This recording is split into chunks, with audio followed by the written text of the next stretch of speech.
avez les ampères et là vous avez des degrés. Donc il y a une petite sonde qui permet de mesurer la température.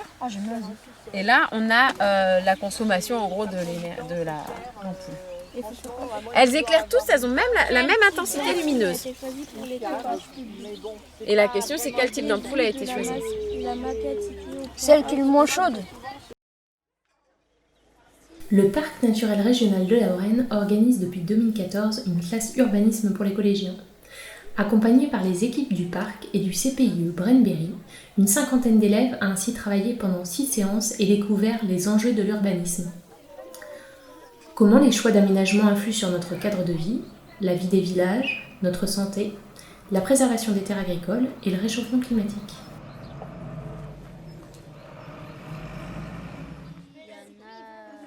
En autonomie et en équipe, les élèves vont découvrir le Grand Clos de Luray.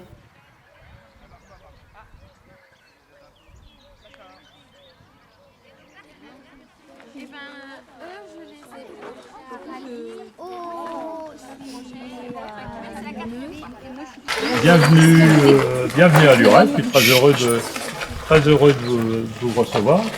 Surtout qu'en plus vous allez travailler sur un terrain de la commune pour implanter des maisons, c'est super.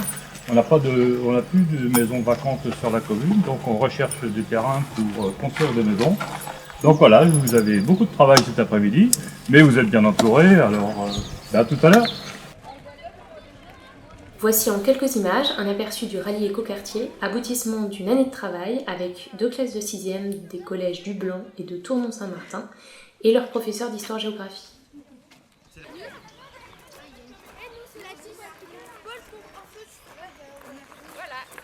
À l'occasion du premier rendez-vous, ils vont rencontrer l'animatrice santé.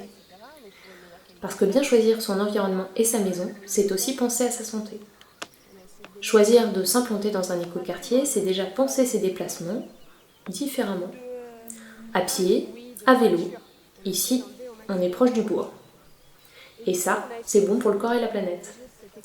Avec Ludivine, ils vont donc choisir des matériaux locaux et naturels pour garantir un air intérieur sain. Puis c'est au tour de Sébastien, le thermicien. L'implantation de la maison sur la parcelle est essentielle. Il va donc falloir choisir la meilleure exposition pour bénéficier de la lumière, pour faire des économies de chauffage. Et pour aller plus loin, les futures familles vont réfléchir à l'isolation optimale. Chanvre, paille ou ouate de cellulose sont en tête, placo et laine de verre sont sur la touche. Le chanvre, c'est une plante, c'est des tiges de 2 mètres de haut à peu près. Et cette tige, autour de la tige, en fait, il y a une fibre qu'on récupère en écrasant la tige. Et c'est avec ça qu'on fait de la laine de chanvre. On peut aussi en faire des vêtements en particulier. Il y a des vêtements en chanvre qui existent, des draps en chanvre, on peut faire des tissus en chanvre. La laine de chanvre, pas forcément, c'est un peu plus cher que de la laine de verre. Mais sinon, c'est pas très cher. Après quelques infos glanées sur les eaux pluviales, les déchets et la biodiversité, dans un écoquartier, direction l'architecte. Dani, c'est elle l'architecte. Elle va les guider pour organiser la maison bioclimatique. De plein pied ou à étage? Où pose-t-on le garage, l'entrée, le séjour, la salle à manger, la cuisine, les chambres, en fonction de l'ensoleillement et de nos habitudes de vie? Le rose, c'est la salle à manger. Donc le jaune, c'est le salon. Le orange, c'est la cuisine. Le vert, c'est la chambre. Le bois, c'est une deuxième chambre.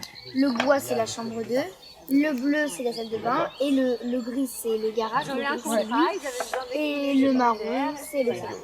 Il faut que vous regardiez par rapport à votre terrain, où est l'entrée, voilà, et vous vous recalez sur le plan par rapport à ça. Le sud, il est représenté ici sur la route des Vents, et il est par là, le sud. Donc il est vers vous, en fait. Ouais, il est vers moi, le sud. D'accord. Donc votre maison, comment vous l'avez orientée du coup? On l'a mis comme ça. Pour avoir la salle à manger au sud et la chambre parentale. Oui, ça veut dire qu'il faut mettre la maison comme ça. Tout à fait. Les poubelles seront situées à l'entrée pour que les camions ne viennent pas ici, pour qu'il n'y ait pas de pollution sonore. On a très peu de pollution de lumière aussi, puisqu'on a mis que 3 lampadaires sur l'écoquartier. Après toutes ces rencontres, les familles d'un jour ont une idée aboutie de leur maison bioclimatique et sont séduites par le paysage du Grand Clos et de la commune de Luray. Et vous ?